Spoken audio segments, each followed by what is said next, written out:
നമസ്കാരം. നിങ്ങളുടെ വിഷ്ണുവാണ്. ഞാൻ ഇന്നലെ സംസാരിച്ച വിഷയത്തിൽ നിന്നാണ് ഇന്ന് തുടങ്ങുന്നത്. ഞാൻ ഇന്നലെ സംരംഭ രജിസ്ട്രേഷൻ എങ്ങനെ ചെയ്യേണ്ടത് എന്നുള്ളത് പറഞ്ഞു തന്നു. കുടുംബശ്രീയിലാണ് ഞാൻ പറഞ്ഞത്. കുടുംബശ്രീയുടെ സംരംഭ രജിസ്ട്രേഷൻ. ഇന്ന് നിങ്ങൾക്കൊരു സംശയം, ഞാൻ എൻ്റെ കൂടപ്പിറപ്പ് അങ്ങനെ കുടുംബശ്രീയിലുണ്ട്. അപ്പോൾ കുടുംബശ്രീയുടെ സംരംഭത്തെക്കുറിച്ചിട്ടുള്ള ഒരു കാഴ്ചപ്പാട് അവളിൽ നിന്ന് കേട്ടത് വെച്ചാണ് ഈ ഒരു സംസാരം പറയുന്നത്. എൻ്റെ കൂടപ്പിറപ്പിനെ പോലെ തന്നെ ഇഷ്ടംപോലെ ആളുകൾ എന്നെ ഓഫീസിൽ കാണാൻ വരുന്നവരുണ്ട്. അപ്പോൾ അവരൊക്കെ ഒരു സംശയത്തിനെയാണ് ഞാൻ നിങ്ങൾക്ക് ദൂരീകരിച്ച് തരാനായിട്ട് എൻ്റെ അറിവിൽ നിന്ന് പറഞ്ഞു തരുന്നത്. രണ്ട് തരത്തിലാണ് കുടുംബശ്രീയുടെ ഉള്ളിൽ സംരംഭ രജിസ്ട്രേഷൻ ഉള്ളത്. അത് ഒരുപാട് ആളുകൾക്ക് അറിയാം, ചിലർക്ക് അറിയില്ല. അപ്പോൾ അതിൽ വ്യക്തിഗത സംരംഭമായും ഗ്രൂപ്പ് സംരംഭമായിട്ടും നമുക്ക് രജിസ്റ്റർ ചെയ്യാം. വ്യക്തിഗതം എന്ന് പറഞ്ഞാൽ സ്വന്തമായിട്ട് ഒരാൾ ചെയ്യുന്ന ഉത്തരവാദിത്തങ്ങളെല്ലാം അയാളുടെ മാത്രമായിരിക്കും. അതിനെയാണ് നമ്മൾ വ്യക്തിഗതം എന്ന് പറയാം. ഗ്രൂപ്പ് സംരംഭം എന്ന് പറയുന്നത് നിങ്ങൾ കൂടുതലായി കേട്ടിട്ടുണ്ടാകും. കുടുംബശ്രീ സിസ്റ്റത്തിൽ കൂടുതൽ ഗ്രൂപ്പ് സംരംഭങ്ങളാണെന്നുള്ളത്.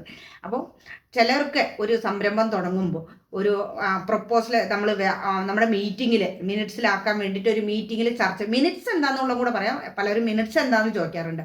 അപ്പം കൂടുതൽ കുടുംബശ്രീയിൽ ഇൻവോൾവ് ചെയ്യുമ്പോഴാണ് നമുക്ക് ഇതൊക്കെ അറിയുള്ളൂ. നിങ്ങളിങ്ങനെ വെറുതെ പോവുക, ഒപ്പിടുക, അല്ലെങ്കിൽ ലോണ് വേണമെന്ന് പറയുക മാത്രം ചെയ്യുന്ന ആളുകൾക്ക് ഇതിനെക്കുറിച്ചൊന്നും ചിലപ്പോൾ ശ്രദ്ധിക്കില്ല. ചിലപ്പോൾ മിനിറ്റ്സിൽ അവർ ഞങ്ങൾ എഴുതട്ടെ എന്ന് മാത്രം പറയും. എന്താണിത് എഴുതാൻ കൂടി ശ്രദ്ധിക്കാത്ത ഒരുപാട് ആളുകളുണ്ട് കേട്ടോ. ഞാനിതൊക്കെ കണ്ടതാണ്. ഓരോ സ്ഥലത്തും പോയി കണ്ടിട്ടുള്ള ഒരു അറിവ് വെച്ചാണ് പറയുന്നത്. ഇതെല്ലാവരും പെട്ടെന്ന് വഴിപാട് പോലെ ചെയ്യുന്ന കുറേ കാര്യങ്ങളുണ്ട്. പക്ഷെ ഒരുപാട് നന്നായിട്ട് ചെയ്യുന്ന ഒരുപാട് വനിതകളുണ്ട്. രണ്ട് തരത്തിലും ആളുകളുണ്ട്. അപ്പോൾ മിനിറ്റ്സ് എന്ന് പറഞ്ഞാൽ നിങ്ങളുടെ ഗ്രൂപ്പിൽ നമ്മൾ കയറി വരുമ്പോൾ നിങ്ങൾ ഒപ്പിടുന്ന ഒരു പുസ്തകം, നിങ്ങൾ എന്തായാലും ഒപ്പിടും എല്ലാവരും. ആ ഒപ്പിടുന്ന പുസ്തകത്തെയാണ് നിങ്ങൾ മിനിറ്റ്സ് ബുക്ക് എന്ന് പറയുക. അപ്പോൾ നിങ്ങളുടെ എന്താ പറയുക, ശരിക്കും പറഞ്ഞാൽ നമ്മുടെ ചുറ്റുവട്ടത്തെ പല പ്രാഥമിക ബുദ്ധിമുട്ടുകൾ അതിൽ കൊണ്ടുവരണം എന്നാ പറയുക. ഒരു വീട്ടിൽ കസേര ഇല്ലെങ്കിൽ പോലും നിങ്ങളത് ചർച്ച വെച്ചിട്ട് അതിനുള്ള വരുമാനം എങ്ങനെ ഉണ്ടാക്കേണ്ടതെന്നുള്ള ചർച്ച വെക്കണം. അതുപോലെ കുടുംബശ്രീക്ക് എപ്പോഴും പണ്ടൊക്കെ ഞങ്ങൾ പോകുമ്പോൾ കസേര പോലെ ഇരിക്കാനില്ലാത്ത സിറ്റുവേഷൻസ് ഒക്കെ നമ്മൾ കണ്ടിട്ടുണ്ട്. അപ്പോൾ അത് തൊട്ട് അടിസ്ഥാന സൗകര്യം തൊട്ട് പൊതു സൗകര്യങ്ങളെല്ലാം നിങ്ങൾ അതിലേക്ക് ചർച്ച കൊണ്ടുവരണം. അപ്പോൾ അതിനെ ആ ചർച്ച കൊണ്ടുവരുമ്പോൾ അതിനെ രേഖപ്പെടുത്താനുള്ളൊരു പുസ്തകം, നിങ്ങൾ ഒപ്പിടുന്ന പുസ്തകത്തിൻ്റെ മോൾ ഭാഗത്ത് തീയതി എഴുതി നിങ്ങൾ പ്രാർത്ഥന ചൊല്ലി സംവിധാനം തുടങ്ങി അധ്യക്ഷ നടത്തി എന്നൊക്കെ പറഞ്ഞിട്ട് എഴുതുന്ന ഒരു ഇതുണ്ടല്ലോ, വെറുതെ ഇങ്ങനെ എഴുതുമല്ലോ. അതിലാണ് നിങ്ങൾ ചോദിക്കുന്ന ലോണുകളെക്കുറിച്ച്, നിങ്ങളുടെ പ്രാഥമിക ആവശ്യങ്ങളെക്കുറിച്ച്, നിങ്ങളുടെ അടിസ്ഥാന സൗകര്യങ്ങളെക്കുറിച്ച്, വിദ്യാഭ്യാസ കാഴ്ചപ്പാടിനെക്കുറിച്ച്, സംരംഭ കാഴ്ചപ്പാടിനെക്കുറിച്ച് എല്ലാ പൊതു കാര്യങ്ങളും അതിലേക്ക് കൊണ്ടുവരണം. ചുറ്റുവട്ടത്തുള്ള എല്ലാ ബുദ്ധിമുട്ടുകളും എല്ലാം അതിലേക്ക് നല്ലതും ചീത്തയൊക്കെ എഴുതണം. അപ്പോൾ ഒരാളുടെ കല്യാണം നടക്കുന്നുണ്ടെങ്കിൽ അതുപോലെ നിങ്ങൾ ചർച്ച വെക്കണം. ശരിക്കും പറഞ്ഞാൽ നമ്മുടെ അയൽവക്കത്ത് എന്തെല്ലാം കാര്യങ്ങളുണ്ടോ അതെല്ലാം ഇതിൽ ചർച്ചയാക്കി കൊണ്ടുവരണം എന്നാണ് പഠിപ്പിച്ചു തരുന്നത്.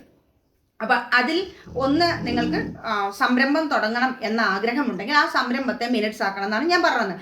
അപ്പോൾ നിങ്ങളൊരു ഈവൻ ഫോർ എക്സാമ്പിൾ നമ്മൾ എപ്പോഴും കാണുന്ന ഒരു സിസ്റ്റമാണ് ഫുഡുമായിട്ട് ബന്ധപ്പെട്ടുകൊണ്ട് ഒരു കാര്യം തന്നെ പറയാം. അപ്പം നിങ്ങളൊരു പിക്കിൾ യൂണിറ്റ് നിങ്ങൾ സ്വന്തമായി നന്നായിട്ട് നിങ്ങൾക്ക് റെസിപ്പി അറിയാം, പിക്കിൾ ഉണ്ടാക്കാൻ അറിയാമെന്ന് വയ്ക്കുക. അത് എല്ലാവരും ചെയ്യുന്നതുകൊണ്ട് അതുകൊണ്ട് തന്നെ ഈസി ആയിട്ട് അത് പറഞ്ഞു തരികയാണ്. പിക്കിൾ ഉണ്ടാക്കുന്നുണ്ട്, അല്ലെങ്കിൽ പാവ ഉണ്ടാക്കുന്നുണ്ട്, അല്ലെങ്കിൽ ജ്വൽസ് ഉണ്ടാക്കുന്നുണ്ട്, അല്ലെങ്കിൽ പെയിൻറ്റിങ് ചെയ്യുന്നുണ്ട്, ഇങ്ങനെയൊക്കെ കൊച്ചു കാര്യങ്ങൾ ചെയ്യും. അപ്പോൾ അതിന് നിങ്ങൾക്ക് വീട്ടിൻ്റെ ഉള്ളിൽ അടിസ്ഥാന സൗകര്യങ്ങൾ ഉണ്ടായിരിക്കാം. നിങ്ങൾക്ക് കുറച്ച് ചിലവിൽ മാത്രം ചെയ്യുന്ന അടിസ്ഥാന സൗകര്യങ്ങളായിരിക്കും അത്. അതിനെ ഉദ്യമ രജിസ്ട്രേഷൻ ഫസ്റ്റ് ചെയ്യണം എന്ന് പറഞ്ഞു. ആ നിങ്ങൾ ചെയ്യുന്നതിൻ്റെ ഒരു പേര് ഇടണം എന്ന് പറഞ്ഞു. ആ പേരിനെയാണ് മിനിറ്റ്സിലേക്ക് കൊണ്ടുവരേണ്ടതെന്നും പറഞ്ഞു. അപ്പോൾ ഈ മിനിറ്റ്സ് പറയുന്ന പുസ്തകം ഇതാണ്. നിങ്ങൾ ഒപ്പിടുന്ന പുസ്തകത്തിലേക്ക് ഈ വിവരത്തെ കൊണ്ടുവരിക എന്നതാണ് മിനിറ്റ്സ് പുസ്തകം. ഈ മിനിറ്റ്സ് പുസ്തകത്തിൽ നിങ്ങൾ എഴുതുന്നത് എങ്ങനെയാണ്? നിങ്ങൾ വ്യക്തിഗത സംരംഭമാണ്, ഞാനിത് തുടങ്ങാൻ പോകുന്നത് വ്യക്തിഗത സംരംഭമാണ് എന്നത് വ്യക്തമായി എഴുതുക. അല്ല നിങ്ങൾ 2-3 പേര് നിങ്ങൾ കൂട്ടായിട്ടാണ് ചെയ്യുന്നത്, അത് ഗ്രൂപ്പ് സംരംഭമാണ്, ഞങ്ങൾ ഇന്ന ആളുകളാണ് ഈ സംരംഭം തുടങ്ങുന്നത് എന്ന് 2 തരത്തിലാണ് സംരംഭ രജിസ്ട്രേഷൻ കൊണ്ടുവരാം. അപ്പം വ്യക്തിഗത സംരംഭത്തെക്കുറിച്ച് ഞാൻ ആദ്യം പറയാം. അപ്പം നിങ്ങൾ സ്വന്തമായി വീട്ടിൽ പിക്കിൾ ഉണ്ടാക്കുന്നവരോ അല്ലെങ്കിൽ പെയിൻറ്റിങ് ചെയ്യുന്നവരോ എന്തെങ്കിലും ക്രാഫ്റ്റ് വർക്ക് ചെയ്യുന്നവരോ ആയിക്കോട്ടെ, അല്ലെങ്കിൽ ഇനി കമ്പ്യൂട്ടർ വാങ്ങി സ്വന്തം ഡാറ്റ എൻട്രി ചെയ്യാനോ അല്ലെങ്കിൽ DTP ചെയ്യാനോ കഴിവുള്ളവർക്ക് അതും ചെയ്യാം. അപ്പം ഞാൻ വീട്ടിലിരുന്നിട്ട് ഒരു വ്യക്തി ചെയ്യുക എന്നുള്ള രീതിയിൽ പറഞ്ഞുതരാം. അപ്പോൾ വീട്ടിലിരുന്ന സംരംഭത്തിന് പേര് വേണം. അപ്പോൾ ആ പേരിനെ നിങ്ങൾ മിനിറ്റ്സിൽ കയറ്റി, നിങ്ങൾക്ക് ഇനി ഇതിന് ലോണ് വേണമെന്ന് വിചാരിക്കും, എന്തെങ്കിലും ഫൈനാൻഷ്യൽ സപ്പോർട്ട്, ഒരു മിനിമം 25,000 തൊട്ടിട്ട് 2 lakhs വരെയുള്ള ഒരു സംരംഭ ഫണ്ട് വേണമെന്ന് പറയും. അത് കുടുംബശ്രീയുടെ ഉള്ളിൽ ലോണായിട്ട് നിങ്ങൾക്ക് കിട്ടാനുള്ള ഫെസിലിറ്റി ഉണ്ട്. അത് നിങ്ങളുടെ മാത്രം ഉത്തരവാദിത്തമാണ്. അത് മറ്റുള്ളവരുടെ ആരുടെയും ബാധ്യതയായിട്ട് നാളെ വരില്ല. കുടുംബശ്രീയിൽ നിന്ന് എടുത്തു എന്ന് പറഞ്ഞിട്ട് നിങ്ങൾക്ക് ആർക്കും മറ്റുള്ളവർക്ക് ബാധ്യത വരില്ല. അതാണ് ഏറ്റവും കൂടുതൽ മനസ്സിലാക്കേണ്ടത്. അതുകൊണ്ട് സംരംഭങ്ങളെ പ്രോത്സാഹിപ്പിക്കണം. ഗ്രൂപ്പിലുള്ള ആരും തന്നെ അതിനെ പിന്തുണയ്ക്കാതിരിക്കേണ്ട ആവശ്യമില്ല. പിന്തുണച്ച് കൃത്യമായി അവരെ മോൾഡ് ചെയ്ത് കൊണ്ടുവരണം. ആഗ്രഹമുള്ളവരെ അങ്ങനെയാണ് സംരംഭ ലോകത്തേക്ക് കൈപിടിച്ചുയർത്താൻ കൂട്ടുകാരികൾ സഹായിക്കേണ്ടത്. ഈ ഒരു ആശയം എൻ്റെ പഴയ കാലത്ത്, എൻ്റെ കുടുംബശ്രീ വന്ന കാലത്ത് ഞാൻ പറഞ്ഞു, ഞാൻ 2000-ലൊക്കെ കുടുംബശ്രീയിൽ വന്ന ഒരു വ്യക്തിയാണ്.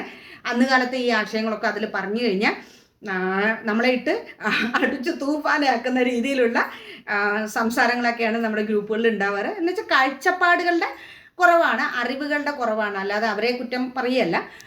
അപ്പോൾ അതിൽ നിന്നൊക്കെ മാറ്റം ഒരുപാട് വന്നിട്ടുണ്ട്. അപ്പോൾ അതുകൊണ്ടാണ് ഞാൻ കരഞ്ഞിറങ്ങി വെച്ചാൽ എനിക്ക് അതിനെക്കുറിച്ച് അവിടെ കൃത്യമായി അവതരിപ്പിക്കാനുള്ള പാഠവമില്ല. ഇന്നത്തെ പോലെ നമുക്ക് സംസാരിക്കാനുള്ള കഴിവില്ല. അപ്പോൾ നമ്മളത് അവരെന്തെങ്കിലും അതിനെക്കുറിച്ച് നമ്മളെ കളിയാക്കി പറഞ്ഞു കഴിഞ്ഞാൽ അപ്പോൾ എൻ്റെ എന്താ പറയുക ഫാദർ പറയണ പൊള്ളക്കെടലിന് വെള്ളം നിറച്ച് പോരും.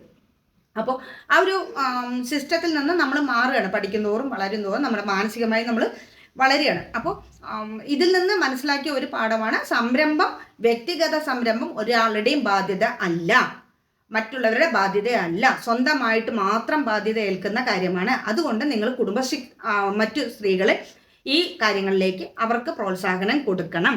അപ്പോൾ ഈ വ്യക്തിഗത സംരംഭത്തിന് മിനിമം 25,000 തൊട്ട് MSME ലോണുകൾ നമ്മളെ ചുറ്റുവട്ടത്തുള്ള റൂട്ട് സിറ്റി പോലുള്ള സ്ഥാപനങ്ങളിൽ പരിശീലനം നേടിക്കഴിഞ്ഞാൽ അവർ നിങ്ങൾക്ക് ഒരു സർട്ടിഫിക്കറ്റ് തരും. ആ സർട്ടിഫിക്കറ്റിലൂടെ 25,000 തൊട്ടിട്ട് 2 lakhs വരെ ഈസി ആയിട്ട് നിങ്ങൾക്ക് ലോൺ കിട്ടാനുള്ള എല്ലാ സാധ്യതകളും നിങ്ങൾക്ക് അതിലുണ്ട്.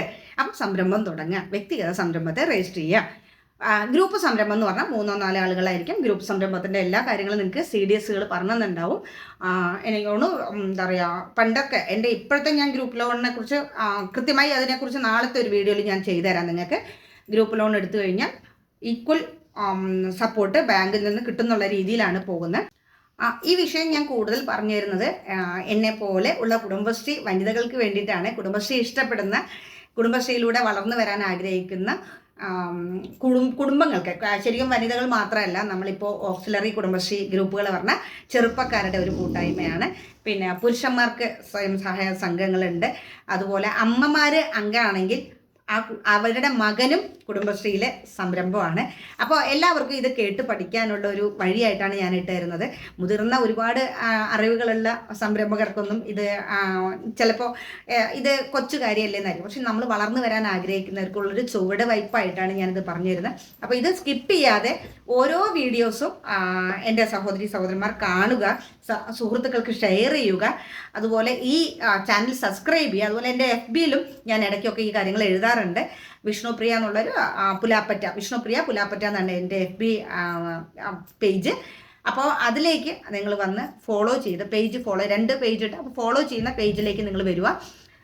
അപ്പോൾ അതിലേക്ക് നിങ്ങൾ വന്ന് ഇതൊക്കെ കേൾക്കാനും അറിയാനും ഒക്കെ പഠിക്കുക, മനസ്സിലാക്കുക. അപ്പോൾ നമുക്ക് ഒരുപാട് ഒന്നിച്ച് മുന്നേറാം. നിങ്ങൾക്ക് ഉൽപ്പന്നങ്ങളുണ്ടെങ്കിൽ, അതുപോലെ നിങ്ങൾക്ക് ഉൽപ്പന്നങ്ങളുണ്ടെങ്കിൽ ഞങ്ങളെ വിളിച്ച് ഞങ്ങളുടെ ഷോറൂമിൽ വെക്കാനുള്ള ഫെസിലിറ്റി ചെയ്യാമെന്ന് ഞാൻ പറഞ്ഞിട്ടുണ്ട്. അതും നിങ്ങൾക്ക് ചെയ്യാം. പക്ഷെ ഒരേ മനസ്സോടെ ഒരേ ചിറകോടെ പറക്കാൻ ആഗ്രഹമുള്ളവർ മാത്രം സമീപിച്ചാൽ മതി. നമുക്ക് ഒരുപാട് സമയമില്ല, എല്ലാവർക്കും നമ്മൾ സപ്പോർട്ട് ചെയ്യേണ്ടതാണ്. എനിവേ കണ്ടിന്യൂ ചെയ്ത് കാണാവുന്ന ആഗ്രഹം ഉണ്ടാക്കുക. താങ്ക്